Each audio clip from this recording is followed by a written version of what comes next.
अगर आप बहुत मसरूफ ना हो तो 1 मिनट आपसे बात कर सकता हूँ? हाँ कहो, कोई खास बात? नहीं नहीं, कोई खास बात नहीं है, बड़ी आम सी बात है।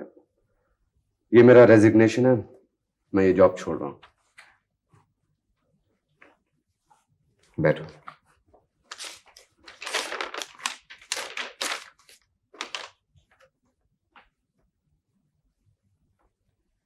तुमने कोई वजह नहीं रखी?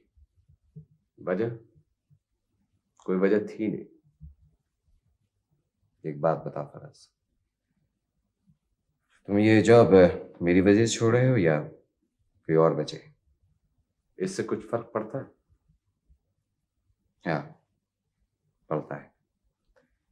इसलिए कि अगर ये जॉब तुम मेरी वजह से छोड़ रहे हो तो मुझसे इंसाफ नहीं कर रहे, और अगर किसी और की वजह से छोड़ रहे हो तो अपने पे जुल्म कर रहे हो।